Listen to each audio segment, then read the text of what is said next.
गोवा के पणजी में GST council की मीटिंग से पहले वजीर खजाना निर्मला सीतारमण ने प्रेस कॉन्फ्रेंस की, जिसमें उन्होंने कई ऐलानात किए हैं।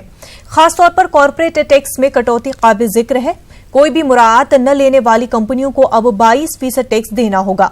सरचार्ज सेस के बाद कंपनियों को 25.17% कॉर्पोरेट टैक्स देना होगा। इसके अलावा कंपनियों को कोई टैक्स देने की जरूरत नहीं है। Surcharge shall also not apply to capital gains arising on sale of any security, including derivatives in the hands of foreign portfolio investors. To provide relief to listed companies which have already made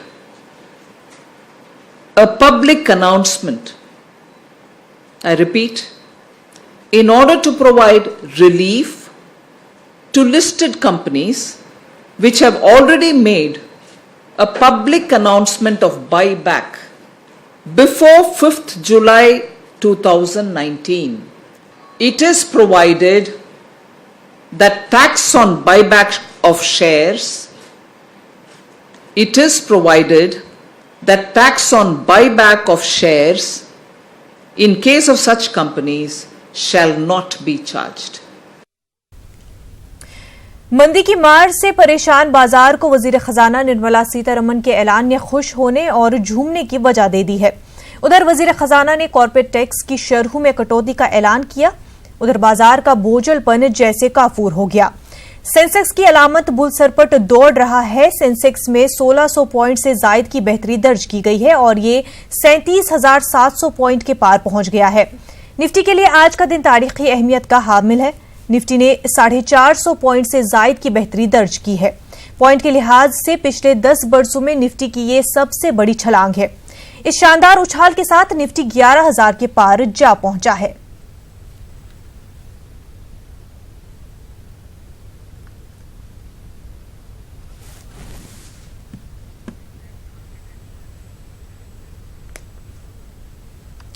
हमारे साथ market expert आकाश जिंदल इस वक्त जुड़े हुए हैं। आपका बेहद स्वागत है न्यूज 18 उर्दू में। आकाश जी, आपसे जानना चाहेंगे, जिस तरह से आज निर्मला सीतारमण ने वजीर खजाना ने कुछ ऐलानात किए, उसमें काफी ज्यादा फिर चेंज देखने को मिला मार्केट में, तो इसको आप किस तरह से देख रहे हैं?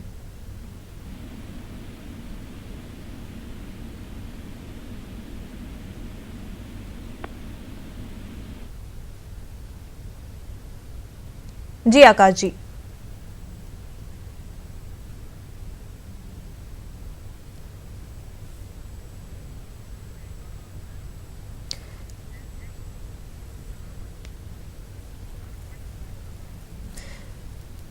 नाजरीन, आपको बता दें कि मंदी की मार से परेशान बाजार को वजीर खजाना निर्मला सीतारमण के ऐलान ने खुश होने और झूमने की वजह दे दी। उधर वजीर खजाना ने कॉर्पोरेट टैक्स की शरहों में कटौती का ऐलान किया और इधर बाजार का बोझलपन जैसे काफूर हो गया।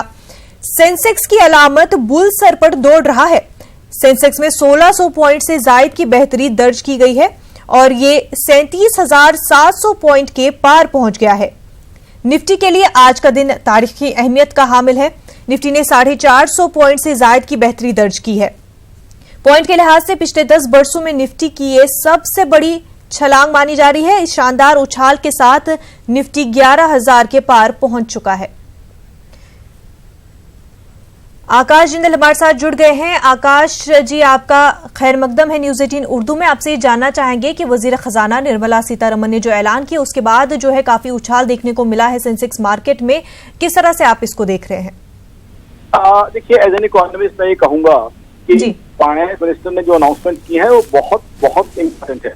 देखिए, आज इकोनॉमी कुछ हद तक स्लो डाउन फेल कर रही थी, तो ऐसे में फाइनेंस मिनिस्टर है सेंटर कम्युनिकेशन, सरकार की तरफ से कम्युनिकेशन दिया है इकोनॉमी को, कॉर्पोरेट सेक्टर को, व्यापारियों को कि हाँ, ये सरकार आपकी परवाह करती है, ये सरकार सुनती है, ये सरकार जो है आपको सोल्यूशन चाहती है और सोल्यूशन देने की कोशिश कर रही है।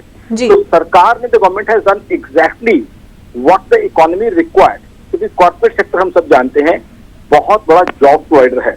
अब पीछे हमने देखा है किस तरह के जॉब लॉसेज हुए हैं। ऑटोमोबाइल सेक्टर की बात करें, टू व्हीलर्स हो, कार मेकर्स हो, कमर्शियल व्हीकल्स हो, बहुत प्रोडक्शन और सेल इनकी कम हुई है, जिसकी वजह से जॉब लॉसेस भी हुए हैं। एक बड़े बिस्किट मैन्युफैक्चरर ने कहा है कि उन्हें उनकी सेल्स में कमी हुई है, जिसकी वजह से शायद उन्हें आगे चल के जॉब की कटौती करनी पड़े। तो इकोनॉमी के अंदर जो स्लो डाउन आ रहा था उसमें सरकार की तरफ देखा जा रहा था कि हाँ, सरकार को सोल्यूशन देगी, और सरकार ने बहुत अच्छा टाइमिंग एग्जिबिट करते हुए वो दिया है इकोनॉमी को जो रिक्वायर्ड था। तो आई थिंक एक बहुत बड़ा एक सेंटीमेंट बूस्टर रहेगा, एक बहुत बड़ा मोटिवेटर रहेगा इकोनॉमी के लिए कि सरकार हमारे साथ है, क्योंकि अब कॉर्पोरेट के ऊपर टैक्स की जो है लायबिलिटी कम हो जाएगी, तो कॉर्पोरेट एक्सपैंड करने का पाएंगे, कॉर्पोरेट जो है ज्यादा लोगों को हायर करने का सोच पाएंगे, नई नौकरियां नहीं भी निकलेंगी तो एटलीस्ट जिन लोगों के सर पे तलवार लटक रही थी कि वो नौकरी से निकाल दिए जाएंगे 30 सितंबर को या उसके बाद, तो वो अब जो है वहां रिलीफ मिल जाएगा। तो आई थिंक इकोनॉमी बहुत बढ़िया था, और साथ ही साथ इससे एक फ्रेश इन्वेस्टमेंट्स को भी बूस्ट मिलेगा। फ्रेश इन्वेस्टमेंट्स की जाएंगी, फ्रेश इन्वेस्टमेंट होगी तो उससे जॉब जनरेशन होगा, उससे टैक्स जनरेशन होगा, उससे जीएसटी आएगी, इकोनॉमी ग्रो करेगी, और आज ग्लोबल रिसेशन के समय में हिंदुस्तान को ग्रो करने का और बाकी इकोनॉमीज के मुकाबले आगे बढ़ने का एक अपॉर्चुनिटी मिलेगी। एक ग्रोथ जो है का एक होराइजन हिंदुस्तान के सामने खुल जाएगा, क्योंकि हमने एक चीज देखनी है, मेरी ऑर्गेनाइजेशन आकाशमंडल.in की तरफ से ये रिसर्च आ रही है कि पिछले देख रहे हैं हम गिरने से सरकार रेगुलरली आफ्टर इंटरवल्स, सरकार on a regular basis government is coming out with packages with solutions for the economy. तो सरकार जो है इकोनॉमी की मदद करने की, चाहे शुरू का अनाउंसमेंट हो निर्मला सीतारमण जी का, जहां जीएसटी और टैक्सेशन रेट के जीएसटी और टैक्सेशन के प्रोसीजर्स को सिंप्लीफाई किया था, और बैंक के अंदर लिक्विडिटी इंफ्यूज की गई थी। उसके बाद पीयूष गोयल साहब ने एफडीए के नॉर्म्स रिलैक्स किए, फिर बैंक्स का मर्जर अनाउंस किया गया। अभी मैडम निर्मला सीतारमण ने कुछ और चीजों में, रियल एस्टेट में एक्सपोर्ट्स के लिए इंसेंटिव दिए थे, अब कॉर्पोरेट टैक्स पे रिलीफ। तो लगातार सरकार जो है इकोनॉमी को रिवाइव करने की, इकोनॉमी को ग्रोथ देने की कोशिश कर रही है, और ये चीज जो है एक बहुत अच्छा स्ट्रॉन्ग एक पॉजिटिव मैसेज कॉर्पोरेट सेक्टर के अंदर, व्यापारियों के अंदर, इकोनॉमी के अंदर, हर व्यक्ति के अंदर देश के पास पहुंचेगा, क्योंकि जॉब्स जो है देश के लिए बहुत बहुत इंपॉर्टेंट है। तो I think it's a very good move. इसकी मेरी ऑर्गेनाइजेशन आकाश इंडस्ट्री से मैं तारीफ करूंगा। It's a very good move, it was the required move and it's a right move in the right direction. तो बहुत इंपॉर्टेंट मूव थी ये, this is something which was required. मेरे हिसाब से तो हो सकता है कि इसका कैस्केडिंग ये पड़े कि आने वाले समय में फॉरेन डायरेक्ट इन्वेस्टमेंट ही हिंदुस्तान में जाए, और हिंदुस्तान की इकोनॉमी दोबारा जो है 6 से 7% की जीडीपी ग्रोथ की तरफ बढ़ चले, ऐसा मुझे एक्सपेक्टेशन है। क्योंकि हमारे सरकार ने एक बहुत अच्छा ख्वाब देखा हुआ है $5 ट्रिलियन की इकोनॉमी का। तो आई थिंक अब उसकी तरफ बढ़ने का रास्ता जो है हमारा वो क्लियर होता जा रहा है, उस रास्ते पे हम चल रहे हैं। जी बिल्कुल आकाश जी, बेहद शुक्रिया आपका हमसे बातचीत करने के लिए। नाज़रीन, इस वक्त एक बड़ी खबर सामने आ रही है। आपको बता दें, महाराष्ट्र असेंबली के ताल्लुक से ये बड़ी खबर है। मुंबई में बीजेपी चुनाव तैयारी कमेटी की मीटिंग जारी है। बीजेपी दफ्तर में ये मीटिंग हो रही है। आपको बता दें, बीजेपी रियासी सदर चंद्रकांत पाटिल मीटिंग में मौजूद है। इंतखाबी तशहीर के ताल्लुक से ये मीटिंग हो रही है। किस इलाके में क्या मुद्दा है उस पर गौर-ख्वाज होगा। बीजेपी की सभी विंग्स के सदर को इस मीटिंग में बुलाया गया है। इस वक्त अहम खबर आपको बता रहे हैं, महाराष्ट्र असेंबली के ताल्लुक से ये बड़ी खबर है। मुंबई में बीजेपी चुनाव तैयारी कमेटी की मीटिंग इस वक्त जारी है। आपको बता दें, बीजेपी दफ्तर में ये मीटिंग हो रही है। मजीद तफसीलात के साथ हमारे नुमाइंदे वसीम इस वक्त हमारे साथ जुड़ चुके हैं। वसीम, आपसे जानना चाहेंगे, इस वक्त जो है महाराष्ट्र असेंबली इंतखाबात को लेकर के बीजेपी की मीटिंग जारी है। इस मीटिंग से आपको क्या कुछ अपडेट मिल पा रहे हैं अभी तक? देखिए, विधानसभा चुनाव को लेकर ये जो बैठक है, खास करके बीजेपी के दफ्तर में, कि किस तरह से कौन से ऐसे मुद्दे हैं जिन्हें लेकर जनता के बीच में जाना है, ये काफी अहम माने जा रहे हैं। क्योंकि ये भी अंदाजा लगाया जा रहा है कि 1 या 2 दिनों में चुनाव आयोग तारीख घोषित कर देगा। ऐसे वक्त में उनका जो मैनिफेस्टो है वो लोगों के सामने रखना है कि किस तरह से महाराष्ट्र में विकास हुए हैं।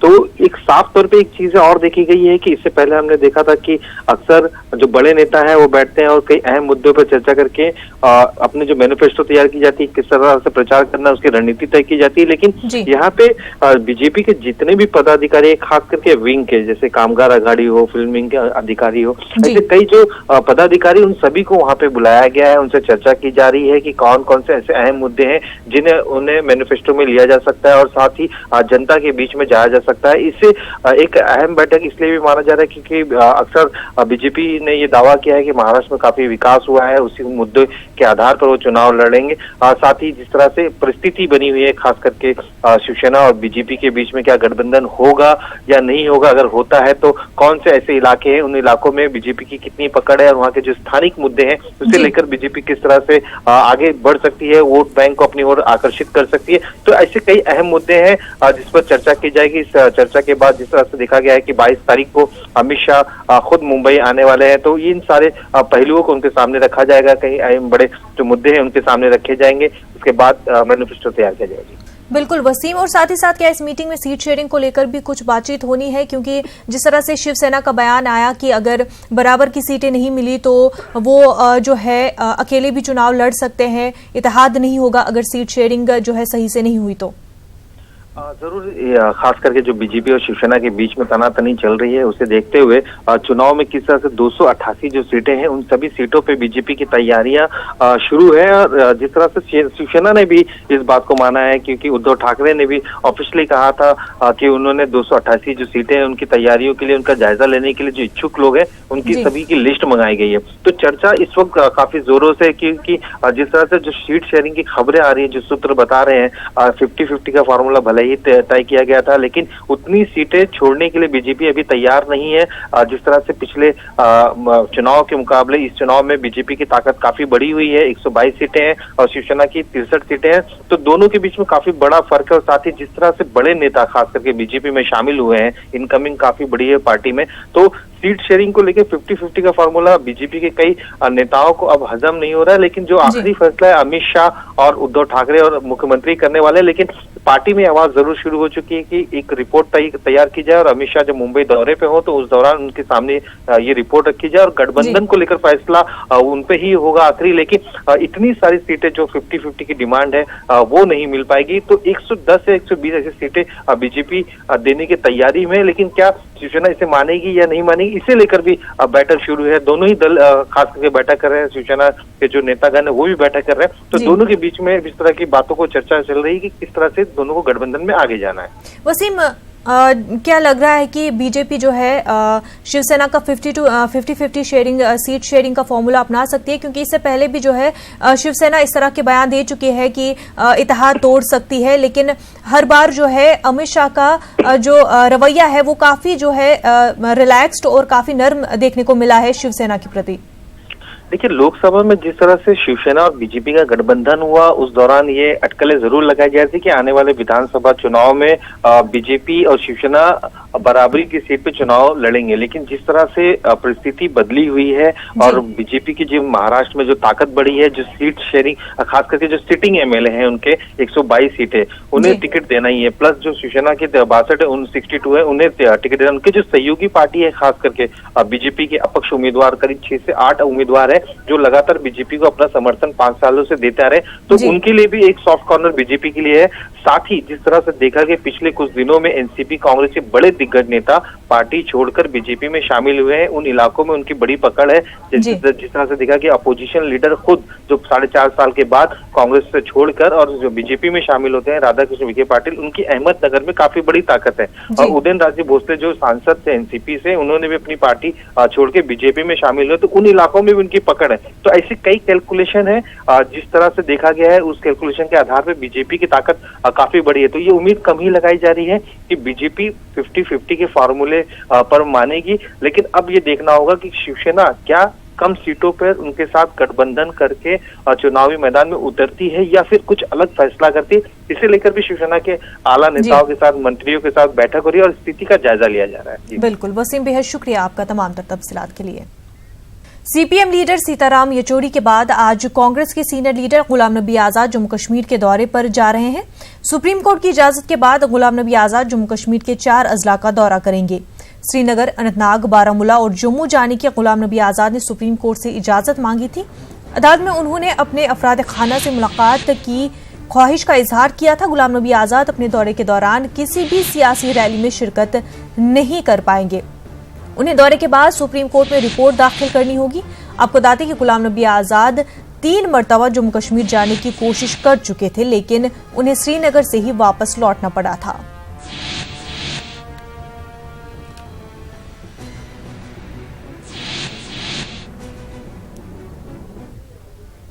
श्रीनगर के अक्सर मकामात पर दफा 144 नाफिज है, लेकिन मजमूई तौर पर सूरत हाल काबू में है। हसास मकामात पर भारी तादाद में सिक्योरिटी एहलकार तैनात हैं। दुकानें और तिजारती मराकिज अभी भी बंद है। स्कूल खुले हैं, लेकिन तलबा की हाजिरी बराए नाम है। पब्लिक ट्रांसपोर्ट सड़कों से गायब है, लेकिन प्राइवेट गाड़ियों की नकलो हमल देखी जा रही है। मौसराती निजाम अभी भी ठप है। दूसरी तरफ जम्मू कश्मीर में होने वाले मुजव्वजा इन्वेस्टर समिट को मौखर कर दिया गया है।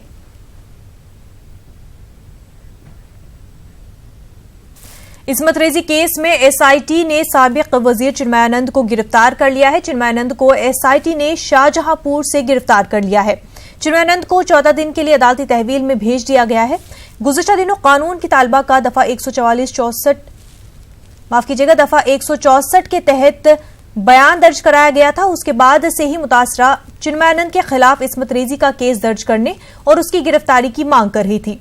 मुतासरा ने चिन्मयानंद की गिरफ्तारी न होने की सूरत में खुदकुशी की भी धमकी दी थी।